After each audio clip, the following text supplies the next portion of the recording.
What are some quick and effective ways to discern between ego and soul? If quick is asking too much, I'm absolutely willing to do it in a more patient way. Great question. So, the more you practice the awareness, the easier it becomes, right? But it's just to build that muscle of asking yourself, like the more you just ask yourself that question, right? When you have a thought or a desire, and you just ask and bring awareness to it because you're really powerful and say, was that my ego or was that my soul? Or you can ask it a different way. You could say, what is my ego saying about this? What is my soul saying about this? What is my mind saying about this? Right. And so when I started to really discern what was my ego versus my soul, I just started asking that question all the time. And asking the right question, the answer arose. Right. The other thing is, when you're feeling into it, when it's coming from your ego, it's fear-based often, right? It's based off of conditioning or previous experiences, previous programs. There's a twinge of fear, and it can feel a bit louder because uh it's a bit more like aggressive, like, oh my God, like don't do this, or yes, let's do this, versus your soul is often this softer, like there's a different tone. It's a bit softer. It's just pure love. It's pure love and neutral in that way, right? There isn't, you got to do this. There isn't like urgency. There isn't that fear or overexcitement. It's just, yep, this is it, right? It feels a bit more expansive. It feels lighter. It feels softer. And you might also start to play with, do I feel those coming from different places of my body? Like, I feel like I can literally feel my ego coming from my spleen or coming from like my frontal cortex. um, or my amygdala, I suppose, right? But I can I'm just saying, like I almost feel, I'm like, where do I feel that in my body? And that's a really powerful question to ask yourself whenever you're feeling anything or thinking something, like, where do I feel that in my body? Right? Where is that stored? Where is that coming from? And for me, my ego, I'll like feel it coming from my spleen or like up here.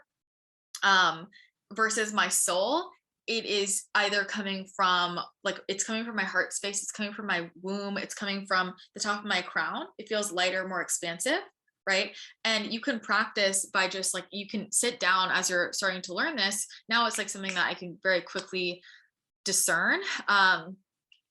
But playing with, literally, how in movies they have the angel and the devil, you can literally like call forward your ego. Okay, ego, what do you want to say? You have the floor, and let it have the floor. Say, great, higher self, please step out. Higher self, okay. Higher self, what do you have to say about this? And give yourself the space to compare and contrast, because it's just going to come forward for you.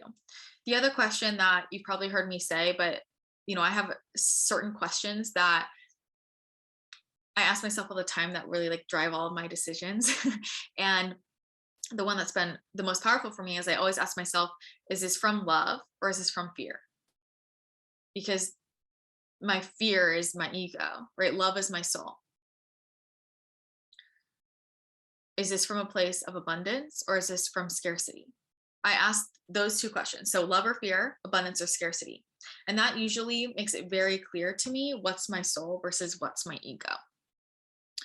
So those are some tips I would say about learning to discern the difference. And it's just awareness and practice. And if you just ask yourself that question, and I find giving the floor to both, that is really helpful. So like saying, okay, ego, what do you have to say about this? Okay, soul, what do you have to say about this?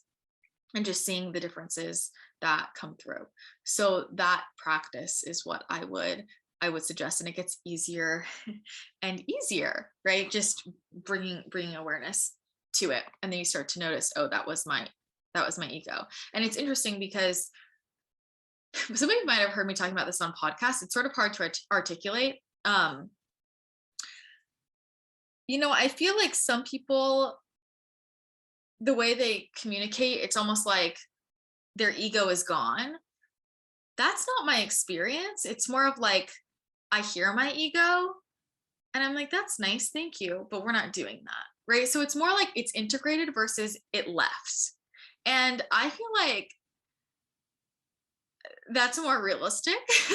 Right? Because my ego serves me in different ways, but it's kind of like being a parent, and your ego is your child. And they might not be able to see the whole picture of what's going on. It's like, no, I don't want to eat that, or no, I don't want to go there. And it's like, I totally hear you. And like what you're experiencing is totally valid, but also I can see this bigger picture, and this is actually going to be really great for you. Right. So I like to have space for both of those. And then it's more about, what am I acting on? Right. So I like to just like honor what my ego has to say, give it some time and space so it can, get it out. It's like a little kid that just gets it out. Yeah, I totally hear you. Right. But then also let's hear this other perspective from the soul, right? Your ego can only see, like, it's kind of like, have you played the game of life, right? You can think of any board game. It's like your ego can literally just see as if it's in the POV of in that car, like in the board game. It can only see these where we already were, where we went and what happened before, and maybe like right down this first street. Your soul is looking above and literally knows where the end destination is. And your soul is, hey, come over here. Hey, yeah, that nudge, right? It's your higher self, your future self, however you want to see it, telling you exactly where to go, right? And all you need to do is just ask the question.